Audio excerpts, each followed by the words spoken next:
सगळ्या गोष्टीचा त्याग करणं खूप सोपं आहे.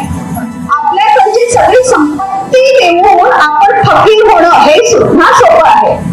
सोपं काय नाहीये तर मी कोणीतरी आहे, मी दाता आहे, मी दान देतो, हा जो अहमपणा आहे ना, तो अहमपणा घालवणं सगळ्यात कठीण आहे. मी एक कार्यकर्ती स्वतःला कधी बनवून घेणार आहे तर माझ्या हयातीमध्ये, माझ्या उतार वयाच्या आधी मी जर का माझी वारसदार, वैचारिक वारसदार म्हणून मी ज्यावेळी कोणीतरी तयार करेन आणि ती ज्या वेळेला माझ्यासारखंच प्रबोधन करते, माझ्यासारखंच लेखन करते आहे, या भावनेने मी जेव्हा आनंदी होईल तेव्हा मी खरी कार्य करते. कोणत्याही संघटनेमध्ये, कोणत्याही चळवळीमध्ये स्त्रिया जास्तीत जास्त असायला पाहिजे. महाकारुणी तथागत गौतम बुद्ध, बोधिसत्व डॉक्टर बाबासाहेब आंबेडकर आणि या विचारधारेमध्ये बसणाऱ्या सगळ्या महापुरुषांना मी प्रथम अभिवादन करते. आणि आज मला हे माझं मनोगत व्यक्त करत असताना म्हणजे खूप सारे विषय माझ्या मनामध्ये गर्दी करतायत, कारण सकाळपासून मी इथे उपस्थित आहे आणि मी ऐकते. त्यामुळे मला सारखं वाटतंय की नाही, ह्या मुद्द्यावर बोललं गेलं पाहिजे, ह्या मुद्द्यावर बोललं गेलं पाहिजे. तर असे सगळे एकामधून एक असे विषय आणि मुद्दे असे माझ्या मेंदूमध्ये गर्दी करून आहेत. आणि त्यातही मी काही महत्वाच्या गोष्टी अगदी थोडक्यात मला मांडता येतात का बघते. तर मुळात ही जी सोशल एज्युकेशन मुवमेंट आहे, त्या मुवमेंटच्या सुरुवातीच्या काळापासून मी त्याच्या वाटचालीची साक्षीदार आहे. बरोबर आहे. म्हणजे त्यांनी हे जे चेंबूरमध्येच मला वाटतं, शुद्धोधन तुम्हाला आठवत असेल की सहकार तत्वावर हे किराणा आणि ते उद्योगखंड उभं करणं, तिथे पण मी आलेली होते. त्यानंतर मग म्हणजे अनेक त्यांचे उपक्रम जे आहेत, अगदी शांत चैत्यभूमी अभियान, माझ्या तर फेसबुकच्या व्हॉट्सअपवर आपला हा कव्हर फोटो शांत चैत्यभूमी अभियानाचा आहे. कितीतरी तुम्ही तुमच्यासारख्या भगिनी माझ्या बरोबर आहेत, माझ्या फेसबुकवर जाऊन जरूर बघा. तो मी बदलला नाहीये कितीतरी वर्ष, मला तो बदलायची इच्छा होत नाहीये, कारण तिथे मला बुद्ध भेटत आहेत, तिथे मला बाबासाहेब भेटत आहेत, तिथे या चळवळीमध्ये काम करणाऱ्या माझ्या भगिनी भेटत आहेत. आणि या चळवळीमध्ये काम करत असताना या भगिनींना प्रेरणा देणारे असे शुद्धोधन सारखे आमचे बंधू पण भेटत आहेत. आणि म्हणून तो फोटो मी तसाच ठेवलाय कितीतरी वर्ष. तर अशा पद्धतीने किंवा अगदी कल्याणमध्ये काही परिषदा झालेल्या आहेत आणि यांची जी नेहमी परिषद होते अर्थ पंचायत, तर त्या परिषदेला मी जवळजवळ असतेच असते. तो थोडक्यात मुद्दा सांगायचा हा की ही जी संघटना आहे त्या संघटनेच्या वाटचालीची अनेक वर्षांची मी साक्षीदार आहे. आणि त्यातून माझ्या एक लक्षात आलेलं आहे असं की एक म्हणजे आर्थिक चळवळ आणि धम्म चळवळ जोडीने या दोन्ही चळवळीमध्ये काम करत असताना अगदी झोकून देऊन काम करणं. त्याच्यामध्ये आमच्या काही महिला आहेत, पडवळ साहेब आहेत, शालिनी वज्रचित्त मॅडम आहेत, ज्यांना आम्ही पहिल्यांदा शालिनी जाणी म्हणून ओळखत होतो, त्या आहेत. अजून कितीतरी अशा महिला आहेत त्यांची मला आज पहिल्यांदा ओळख झाली. कल्याणच्या काही आपल्या महिला आहेत. तर अशा खूप साऱ्या महिला आहेत, खूप सारे बंधू आहेत आमचे, आणि हे सगळे याच्यामध्ये झोकून देऊन काम करत आहेत. आज आमच्या संतोष पगारेंनी जे कन्सेप्ट राबवली की खेळामधून त्याने काही गोष्टी सांगितल्या, ती कन्सेप्ट मी बघत असताना मला माझं म्हणजे चळवळीच्या सुरुवातीला मी जी कामं करत होते ते मला आठवलं. मी तेव्हा राष्ट्रसेवा दलात काम करत होते. संघटना जरी वेगळी असली तर मेथड मी तुम्हाला सांगते. तर त्यांची शिबिरं व्हायची 2-2 दिवसांची, आणि ती शिबिरं कितीदा आयोजन करणारी मी होते, कितीदा त्या शिबिरामध्ये विद्यार्थिनी म्हणून मी असायची, माझे विद्यार्थी असायचे. आणि तिथे अशा पद्धतीने खेळ खेळले जायचे, ग्रुप डिस्कशन व्हायचं. म्हणजे एस एन जोशी असायचे तिथे, गप्रप्रधान असायचे, तरी सुद्धा ते आमच्या बरोबर जमिनीवर बसायचे राऊंड करून, नरेंद्र दाभोळकर वगैरे, आणि तिथे आम्हाला वाटते ते प्रश्न आम्ही त्यांना विचारायचो. ही त्यांची मेथड होती. मला नेहमी वाटायचं की आपल्या चळवळीमध्ये अशा पद्धतीने का हे काम केलं जात. म्हणजे वक्ते येतात, इथे बोलतात, ते काहीतरी खूप मोठं समजतात स्वतःला, खाली बसलेले असतात, त्यांना काही कळतच नाही, अशा पद्धतीने ते मोठं मोठं काहीतरी बोलत असतात, आणि मग ते डोक्यावरून जातं. यांच्या मगाशी त्यांनी सांगितलं तसं गेल्यावर समजत नाही काय बोलले अशा काही वगैरे. तर ते त्यांच्यामध्ये मिक्सअप होणं ही जी त्यांचा एक अहमपणा आहे. म्हणजे मी नेहमी म्हणते की थेरी कथां, ज्या वेळेला मी थेरी कथांचा अभ्यास केला त्यावेळी मला एक जाणवलं, विशेषतः कुंडलिकेश वाचून मला एक जाणवलं की सगळ्या गोष्टीचा त्याग करणं खूप सोपं आहे. आपल्याकडची सगळी संपत्ती देऊन आपण फकीर होणं हे सुद्धा सोपं आहे. सोपं काय नाहीये तर मी कोणीतरी आहे, मी दाता आहे, मी दान देतो, हा जो अहमपणा आहे ना, तो अहमपणा घालवणं सगळ्यात कठीण आहे. आणि म्हणून आपण बघत असू की मोठे मोठे कार्यकर्ते, फुल टाइम काम करणारे कार्यकर्ते, मोठे मोठे लीडर, त्यांना ज्यावेळी त्यांचा काळ आता उतरणीला लागतो आहे, अशी ज्यावेळी त्यांना चाहूल लागते, त्यावेळेला ते आपल्या हाताखाली काम करणाऱ्या कार्यकर्त्यांना संपवण्याचा प्रयत्न करतात. आणि चळवळ संपण्याचं हेही एक मोठं कारण असतं. मी नेहमी म्हणत असते की मी एक कार्यकर्ती स्वतःला कधी बनवून घेणार आहे तर माझ्या हयातीमध्ये, माझ्या उतार वयाच्या आधी मी जर का माझी वारसदार, वैचारिक वारसदार म्हणून मी ज्यावेळी कोणीतरी तयार करेन आणि ती ज्या वेळेला माझ्यासारखंच प्रबोधन करते, माझ्यासारखंच लेखन करते आहे, या भावनेने मी जेव्हा आनंदी होईल तेव्हा मी खरे कार्य करते. जर का माझं काम माझ्याबरोबरच संपेल तर मी कार्यकर्ती म्हणून कमी पडते असं मला वाटतं. आणि मी स्वतः त्या कामाला सुरुवात केलेली आहे.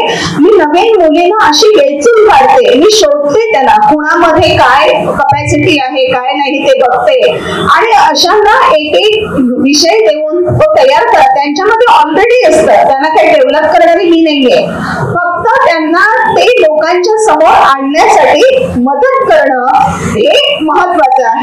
आणि जे आता हे उठावचे सगळे कवी आहेत म्हणून बोलता बोलता तोही मुद्दा माझ्या लक्षात आलाय की उठावने हे काम केलेलं आहे. विवेक मोरेंचं कितीतरी वर्षापासूनच मी हे काम बघते आणि त्यांनी अनेक कवी तयार केलेले आहेत. हे सांगत असताना विवेकने एक म्हणजे एक सुझाव देईन, नम्रतेने सूचना करते. मला माहिती नाही तुमच्या अंतर्गत काही अडचणी असतील तर, पण उठावमध्ये सुरुवातीच्या काळात तुमच्या बरोबर स्त्रिया सुद्धा असायच्या आणि कविता मोरवणकर उठाव मधून तयार झालेली आहे. मला माहितीये कविता मोरवणकरची पहिली कविता मी कल्याणच्या संमेलनामध्ये ऐकलेली आहे आणि ती उठावच्या कोणीतरी मला ओळख करून दिलेली आहे. ही जी कविता आहे का, त्याच्यानंतर ती नंतर मग ही राणे, रेश्मा राणे, ती उठावची कवयित्री आहे.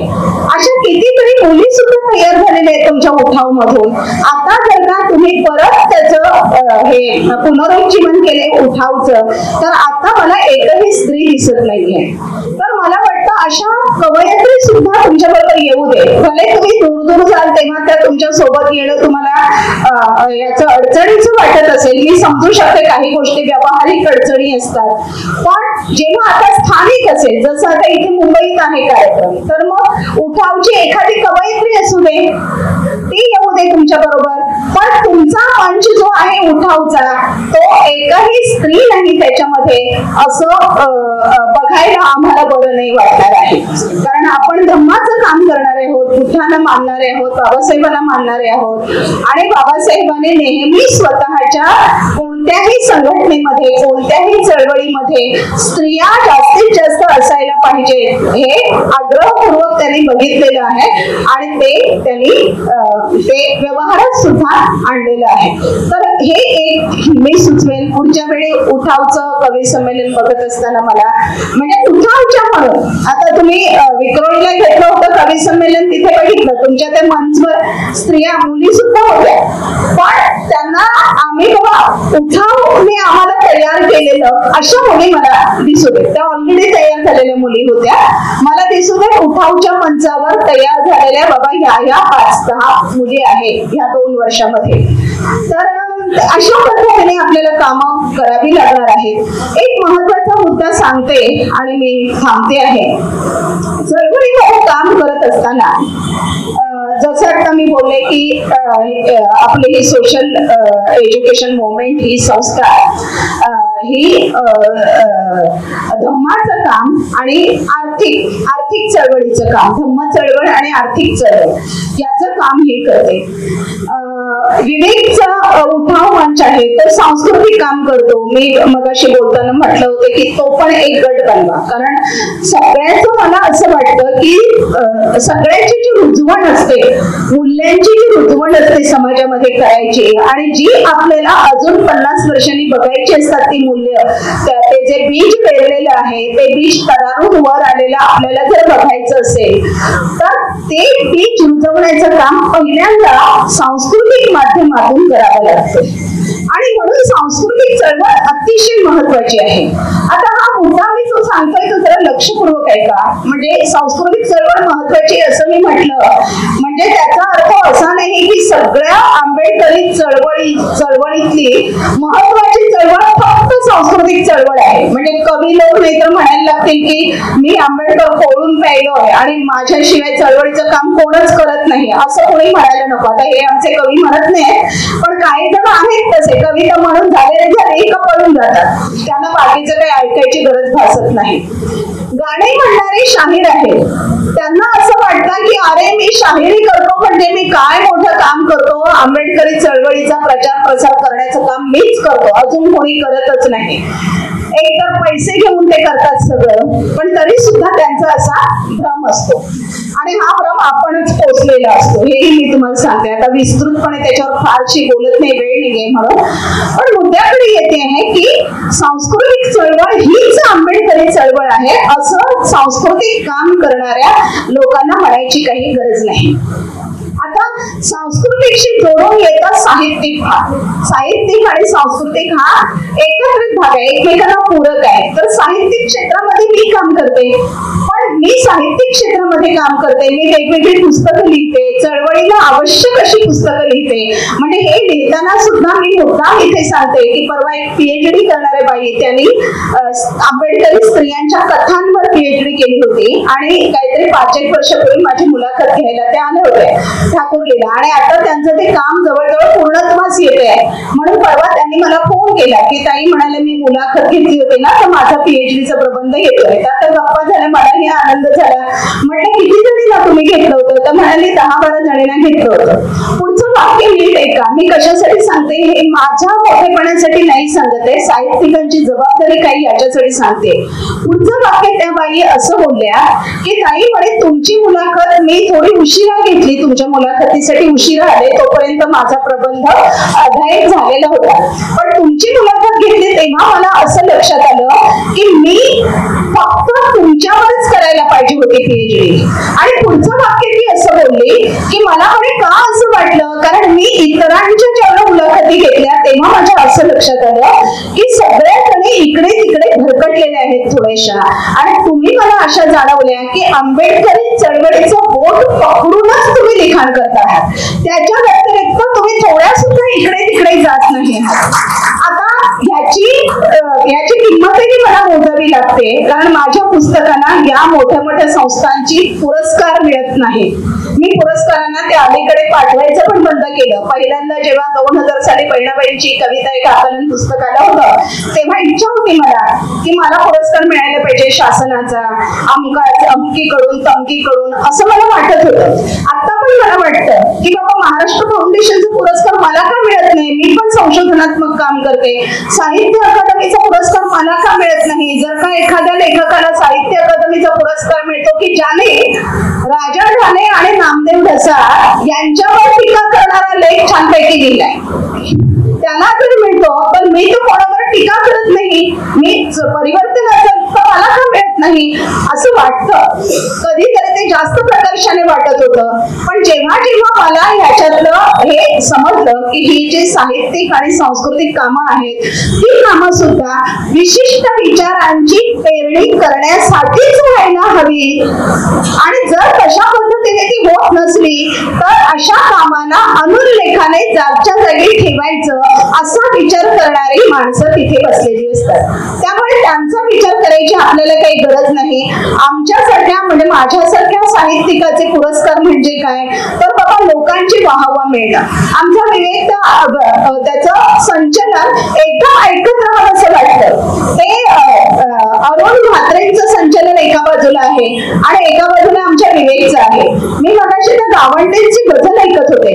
एका बाजूला भीमराव पांचाळेंची गझल आणि एका बाजूला गावंडेंची गझल. भीमराव पांचाळेंची मला एकदम आठवण येत होती तेव्हा, आणि मग मनात माझे विचार येत होते की भीमराव पांचाळेंना जसं मोठमोठी विदागी देऊन मोठमोठ्या हॉलमध्ये त्याच्या गझलांचे कार्यक्रम त्यांच्यावर होतात तसे आमच्या गजानन गावंडेंचे का होत नाहीत, किंवा मोठ्या मोठ्या साहित्य संमेलनांचं सूत्रसंचालन करण्यासाठी कवी संमेलन घेण्यासाठी विवेक पाचारण करत. विवेक ही आजचीच गोष्ट नाही. मी शुक्राचार्यांना 20 मला वाटतं 30 वर्षापूर्वी हा प्रश्न विचारला होता जेव्हा तुझी मी भाकरीची कविता ऐकली होती पेंढारकर कॉलेजमध्ये, तेव्हा तू लहान होतास, आणि मी त्यांना असं म्हटलं होतं की अरे ह्या मेन स्ट्रीम मध्ये का दिसत नाहीये विवेकचं नाव, आणि तेव्हा मला शुक्राचार्य म्हणाले होते नाही नाही मॅडम आहे ना, त्यांचं पण आहे ना नाव, असं का म्हणता तुम्ही.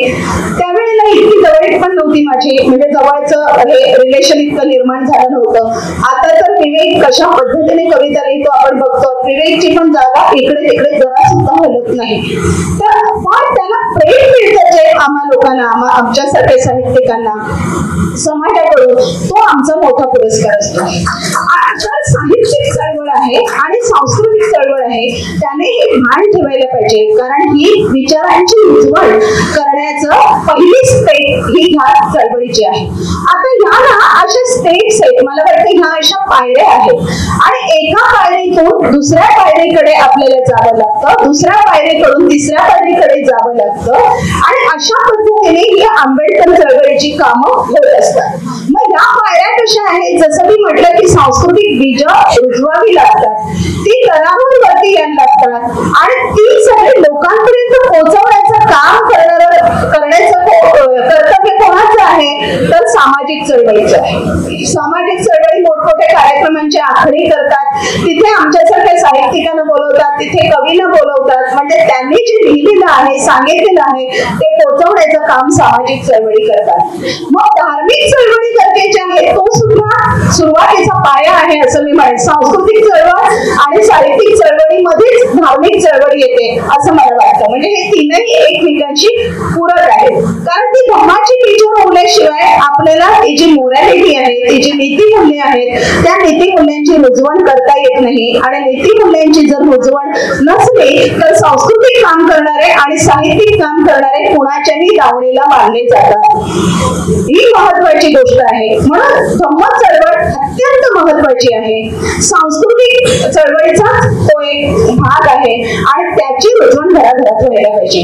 आता राहिलंय ह्या बाकीच्या गोष्टी, जसं मी म्हणाले की आर्थिक चळवळ आहे, सामाजिक चळवळ आहे, ह्या सगळ्यांच्या चळवळी आहेत. त्या चळवळी म्हणजे संपूर्ण आंबेडकर चळवळीचे हे वेगवेगळे भाग आहेत. म्हणजे हे स्पष्टीकरण करताना मी नेहमी त्या माईन भटांच्या हत्तीच्या दृष्टांताचं उदाहरण देते की हत्तीच्या दृष्टांतामध्ये जसं आंधळ्याला वाटतं की शेपूट आहे तो केरसुणीसारखा आहे हत्ती असं त्याला वाटतं, कानाला हात लावतो त्याला वाटतं हत्ती सुपासारखा आहे, पायाला हात लावतो त्याला वाटतं हत्ती खांबासारखा आहे.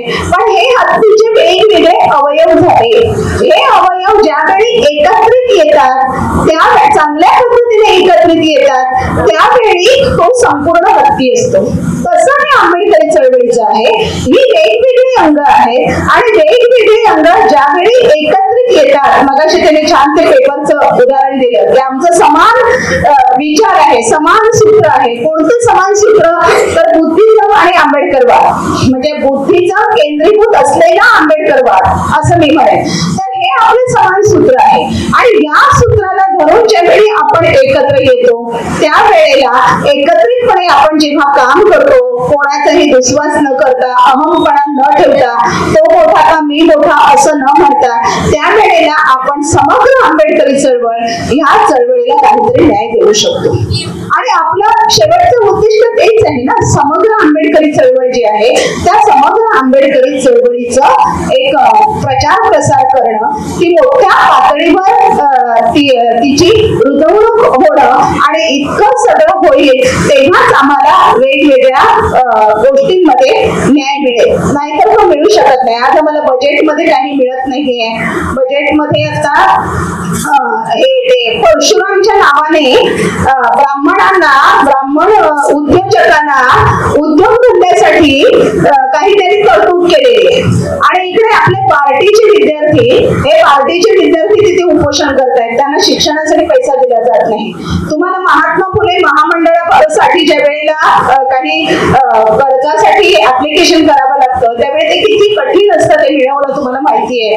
आणि म्हणून मगाशी जे यांनी सांगितलं ते पेट्रोल पंप वगैरे मिळवण्यासाठी काय ते अत्यंत महत्वाचे आहे. एक मुद्दा आता याच्याशी लागून फक्त सांगते आणि मी थांबते आहे. आता या सगळ्या गोष्टी झाल्या आहेत, पण मग सगळीकडे आपण काम करू शकतो का? मी सगळीकडे काम करू शकते का? राजकीय चळवळ पण तेवढीच महत्वाची आहे खरं म्हणजे. पण हे जे म्हणतात की राजकीय चळवळ हीच सगळ्या समस्यांची गुरुकिल्ली आहे, हे मी चूक म्हणे. सगळ्या समस्यांची गुरुकिल्ली ती नाही आहे. तसं असतं तर मग ज्यावेळी आपले आमदार खासदार होते निवडून आलेले त्यावेळेला आपल्या समस्या संपल्या असत्या. तर असं नाही होत आहे. राजकीय चळवळ जेव्हा खैरलांची झाली होती तेव्हा मी हा मुद्दा मांडला होता की राजकीय चळवळीवर ज्यावेळी सामाजिक चळवळीचा दबाव असतो त्यावेळी ते राजकीय लोकांना समजतं की आपण कोणाच्या दावणीला बांधले गेलो नाही पाहिजे.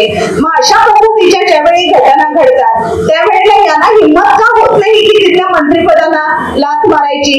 ती होत नाही. म्हणजे राजकीय चळवळ हे काही सगळ्या चळवळींचे याची सगळ्या समस्यांची गुरुकिल्ली नाहीये. जर का त्या राजकीय चळवळीतल्या लोकांना धम्माचा बेस नसेल तर ते कुणाकडूनही काही खुर्चीसाठी काही तडजोडी करतील ना. तर ही महत्वाची गोष्ट आहे.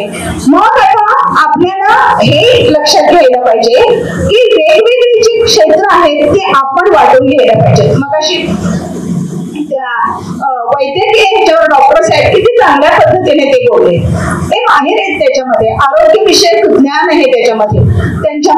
त्यांनी जर का हेच क्षेत्र आपलं कार्यक्षेत्र घेऊन ह्याच्यामध्ये झोकून देऊन काम केलं तर जसं मला स्वतःला वाटतं की मी राजकीय क्षेत्रासाठी फिट नाहीये. मला जर कोणीतरी ह्याच्यात काम करा तुम्ही म्हटलं तर मला ते हे उलट्या पालट्या उड्या मारण्याची माझी प्रवृत्ती नाहीये. मग आता मी साहित्यिक क्षेत्रामध्ये मी फिट आहे. म्हणजे आता त्याच्यात मी राजकीय क्षेत्रामध्ये जे लोक फिट आहेत त्यांना मी कमी म्हणत नाहीये. ती त्यांची स्ट्रेंथ आहे, माझी ती स्ट्रेंथ नाहीये. माझ्या त्या मर्यादा आहेत. माझी स्ट्रेंथ कुठे आहे तर मी सामाजिक काम करू शकते, समाजामध्ये मी मिसळू शकते, समाजावर मी प्रेम करू शकते, मी साहित्य चांगल्या पद्धतीने लिहू शकते, माझ्यामध्ये आकलन क्षमता आहे. मग माझी ही स्ट्रेंथ आहे. एका बाजूने मर्यादा असणे काही चुकीची गोष्ट नाही. आपलं व्यक्तिमत्व सगळ्याच गोष्टी परिपूर्ण असू शकत नाही. आपल्या व्यक्तिमत्वाच्या काही मर्यादा असतात, काही खूप मोठे जमेचे मुद्दे असतात. तर आपल्यामध्ये जे जमेचे मुद्दे आहेत ते शोधून काढायचे आणि त्या क्षेत्रामध्ये आपण झोकून देऊन काम करायचं आणि दुसऱ्या क्षेत्रात काम करणाऱ्यांचा आदर राखायचा, हे महत्वाचे आहे. त्याचबरोबर आमच्याकडे प्रॉब्लेम काय होतो की आपण ज्या क्षेत्रात काम करतो ना तेच किती मोठं आणि बाकीचे किती काय याचा काय याला काही अर्थ नाही असं म्हणतो. ते चुकीचं आहे. दुसऱ्याचा पण आदर करणं आणि आपल्याला ज्या क्षमता आहेत त्या क्षमता निव्वळ केवळ आणि केवळ आंबेडकरी चळवळ पुढे नेण्यासाठी त्या क्षमतांचा पूर्णपणे झोकून देऊन वापर करणं, हे जर का प्रत्येकाने ठरवलं तर काही कठीण नाहीये. एका मिनिटात एकच फक्त उदाहरण सांगते. शुद्धोधन मगाशी सांगत होते की आपल्या सांभाळण्यासाठी काय करायला पाहिजे.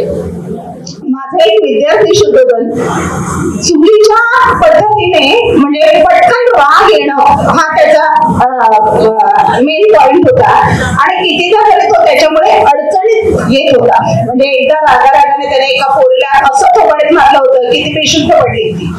मग आता त्याला रस्टिकेट करतील काय करतील म्हणून माझी पळापळ त्या मुलीच्या आईवडिलांना मी समजावून सांगितलं, पोलीस केस होऊ दिली नाही वगैरे. तर अशा पद्धतीने ज्या मुलाला मी सांभाळलं होतं तो मुलगा आपल्या एका चळवळीमध्ये फुल टाइम कामासाठी ओढला गेला. त्या संघटनेचं मी नाव नाही सांगत. तर त्या संघटनेचं असं मत आहे की आम्ही म्हणजे सगळं चळवळीचं काम करतो आणि तिथे तो ओढला गेला.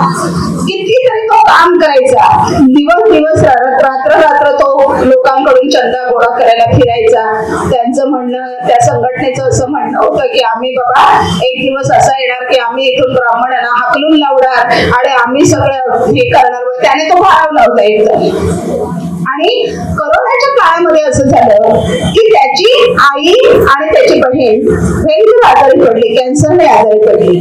त्यावेळेला कोणी सुद्धा त्याच्या मदतीला आलं नाही. अन्न पाण्यात याचून तडफडायची वेळ आली त्याच्यावर. शेवटी तो पोरगा कंटाळला, याला सोडचिठ्ठी देऊन टाकली त्याने या सोशल कामाला. सोशल काम करतोच आहे पण या संघटनेला सोडचिठ्ठी दिली त्याने आणि तो आता एका ब्राह्मणांच्या संघटनेमध्ये काम करतो. म्हणजे ब्राह्मणी व्यवस्था शाबूत ठेवणाऱ्या अशा RSSच्या मला नावच घेते आता. तर तिथे तो काम करतो आणि तिथे काम करत असताना त्याला आता इतकं उचलून घेतात तिथे की त्याचे फेसबुकवरचे फोटो मी बघत असते आणि त्याला कुठेतरी कार्यक्रम मिळतो, तिथे त्याला पैसे मिळतात, मानधन मिळतं वगैरे असं काही काही त्याला मिळतं आणि तो तिथे स्थिर आहे. मला मध्ये भेटला होता, मला म्हणाला मॅडम मी जर का डोकं शाबूत ठेवून जर त्यांच्यात सामील नसतो झालो ना, म्हणजे मी सामील झालोय तर माझं डोकं शाबूत ठेवून असं त्याचं म्हणणं आहे. ते जर डोकं माझं शाबूत नसतं तर माझं म्हणे समीर गायकवाड झाला असता. हे वाक्य आहे त्याच्या तोंडचं. कारण त्याला म्हणे फडणवीस बोलले होते की तुझ्यासारखे तरुण आम्हाला हवे आहेत. मी त्याचा तो मुद्दा सांगितला होता ना, त्याला पटकन राग येतो, ते पटकन रिॲक्ट होत होतो आणि त्याच्या रागाला अजिबात डोळे नसतात. ते शिक्षकाचा अपमान केला की मी त्याला सांगणार जा, त्यांना त्यांच्या पाया पड आणि सॉरी म्हणताना मग त्याचा तो प्रॉब्लेम सॉल्व्ह होणार. असं त्या पोरांना मी मुलाला कसं ताळ्यावर आणायचा प्रयत्न करतात तसं केलं पण त्याला आपल्या चळवळीने सांभाळलं नाही आणि म्हणून तो पोरगा तिकडे गेलाय. त्याच्या पोटाची खूप भागवड असेल, तो काय करणार आहे. त्याला आता छान छान त्याचे पुरस्कार मिळतात. त्या दिवशी फक्त एकच कमेंट टाकली त्याच्या एका फोटोवर की म्हटलं बाळा तू खूप मोठ्या प्रॉब्लेम मधून तुला मी बाहेर काढलेलं आहे, आता परत कधी अशा प्रॉब्लेम मध्ये तू फसू नकोस, तिथे तुला कोणीही आईच्या मायेने बाहेर काढणार नाही. एवढे एक कमेंट फक्त लिहिली, त्याला कळली असेल. तर अशा पद्धतीने काही गोष्टी होऊ नयेत. आपले जे तरुण आहेत हे अशा कुठेही फेकले जाऊ नयेत, कुठेही जाऊ नयेत. म्हणून आपल्याला आवश्यकता आहे फंडिंग तयार करण्याची, आपल्याला खरंच आवश्यकता आहे. कारण आपले कार्यकर्ते खूप प्रॉब्लेम मध्ये असतात आणि त्यावेळेला त्याला पटकन काहीतरी आपल्याला देता आलं पाहिजे. या 3 महिन्यातच मी जवळजवळ 50 ते 60,000 रुपये गोळा करायची गरज भासली मला. एका कार्यकर्त्याला घरासाठी 30,000 रुपये पाहिजे होते डिपॉझिट द्यायला, नाहीतर तो रस्त्यावर येणार होता. एका मैत्रिणीला फोन केला, तिने 20,000 दिले, माझ्या मुलीने 10,000 दिले. त्याला घर मिळालं दुसरं भाड्याचं, त्या बिचाऱ्याने ताबडतोब पैसे परत पण दिले. एक जण आजारी पडली कितीतरी, तिला खाण्यापिण्याची पंचायत, तिला पैसे गोळा करायचे होते. त्याचवेळी दुसऱ्या एका कार्यकर्त्यासाठी 20,000 गोळा करायचे होते. आपण पुढे ठरत नाही कारण आपण पण इतकी श्रीमंत नाही होती एकट्याने आपल्या पदरचं देणं. पण आपल्या कार्यकर्त्यांना ज्यावेळी अशा पद्धतीच्या अडचणी येतात तेव्हा काय करावं. शुद्धोधनला माहिती आहे की माझा नवरा ज्यावेळी आजारी होता कॅन्सरने तेव्हा मी कशा कंडिशन मधून गेलेले आहे. हरकत नाही तुम्हाला सांगायला, कुटुंब आहात तुम्ही. माझा नवरा आजारी होता त्यावेळी जवळजवळ 7-8 लाखाचा खर्च झाला होता आणि त्यावेळेला बोरकर साहेब जे आहेत त्या बोरकर साहेबांच्याकडे कुणाला तरी मी पाठवलं होतं सांगायला, मला मदतीची गरज होती पैशांच्या. तर तिथे विचारलं गेलं की कोण आहेस असं विचारलं गेलं. तेव्हापासून माझ्या माझ्या मेंदूने एक घेतलेलं आहे की माझ्या समोर कोणीही जर का काम करणारे विद्यार्थी कसे काम करणारी कोणी मुलं आली तर मी त्यांना बजावून सांगते, पहिल्यांदा पोटा पाण्याचं बघा आणि नंतर चळवळीत या. विद्यार्थी दशेत असताना अजिबात चळवळीत यायची गरज नाही. पहिल्यांदा स्वतःच्या पायावर उभे राहा. काही संकट आले तर कोणी तुम्हाला बघायला येणार नाही. माझ्या नवऱ्याला 12वीत असताना त्याला फुल टाइम कार्यकर्ता म्हणून त्याला झिल चढली होती आणि ती चुकीची आहे असं मी म्हणणार नाही. एक स्वप्न बघितलं होतं त्यांनी आणि त्यांच्या बरोबरीने अनेक जणांना मी बघितलेलं आहे. मोठ्या मोठ्या नोकऱ्या लाथाडून त्यांनी कामं केलेली आहेत फुल टाइम. अनेकांची नंतर वाताहत झाली कितीतरी, पण माझ्या नवऱ्याचं मात्र तसं झालं नाही. त्याचं कारण त्याला सांभाळणारी मी होते खमकी. आणि माझ्या बरोबर हे असे आमचे कार्यकर्ते होते. कॅन्सरने आजारी होते माझे मिस्टर, त्यावेळी शुद्धोधन आले होते तिथे. सुनील खोबराकडे आले होते. त्याला रक्त देण्यासाठी माझे कार्यकर्ते, माझे जे भाऊ आहेत चळवळीतले, ते आले होते. मला माहिती पण नाही. रक्त दिलं आणि मग मला सांगायला आले काही काळजी करू नका, आम्ही रक्त देऊन आलो. आणि त्याच वेळी त्या टाटामध्ये मी असं बघत होते की भरपूर पैसेवाली शेजारचे कॉटवाले, पण रक्त द्यायला कोणी नाही. त्यामुळे डॉक्टर ऑपरेशनला घेत नव्हते. म्हणजे पैसा ही कामी येतो पूर्णपणे असं पण नाही, पण पैसा नसला तरी हाल होतात, हेही तितकंच खरं आहे. तर ह्या गोष्टी ज्या आहेत त्या आपण लक्षात घ्यायला पाहिजे. या पद्धतीने आपल्याला एक खंड सुद्धा उभा करायचा आहे. जे बोलले शुद्धोधन त्याला आपण हे द्यायला पाहिजे. आणि अशा पद्धतीने ही आर्थिक चळवळ आहे. अशा पद्धतीने आपल्याला जर का ही आंबेडकरी चळवळ खूप पुढे नेता आली तर म्हणजे अजून पुढे न्यायला पाहिजे आपल्याला. तर अशा पद्धतीने जर का ती पुढे नेता आली तर गरज आहे त्याची, कारण पुढची पिढी काही ठीक नाही. 20 वर्षाचं आयुष्य म्हणून शुद्धोधन मगाशी सांगत होते ते अगदी खरं आहे. याच्या नंतरची आपली पिढी शिकणार नाही, तिला पोटा पाण्याचं काही तिला असणार नाही आणि परत ते आपली गुलामी करायला येतील. यासाठी त्यांनी 50 वर्षापूर्वी प्लॅनिंग केलेलं आहे आणि ते त्यांचं प्लॅनिंग आता प्रत्यक्षात आलेलं आपल्याला दिसतं आहे. पण आपण मात्र असं प्लॅनिंग करण्यामध्ये अपुरे पडलेलो आहोत की आमची पिढी परत त्यांच्याकडे गुलामीला जाणार नाही. नोकऱ्या नाही आहेत, मग उद्योगधंद्यामध्ये काहीतरी त्याने उभं करायला पाहिजे, फंडिंग पाहिजे. सगळ्या गोष्टी एकात एक अशा गुंतलेल्या आहेत आणि हा गुंता जर का सोडवायचा झाला तर आपल्याला समग्र सम्यकपणे या सगळ्याचा विचार आपल्याला करायला पाहिजे आणि प्रत्येकाने आपल्यामध्ये ज्या ज्या क्षमता आहेत त्या क्षमता घेऊन आपापल्या क्षेत्रात आत्यंतिक प्रामाणिकपणे काम करून एकमेकाशी मैत्रीचे रिलेशन मेंटेन करायला पाहिजे. एवढंच मी जाता जाता सांगेन आणि थांबेन. धन्यवाद. जय हिंद.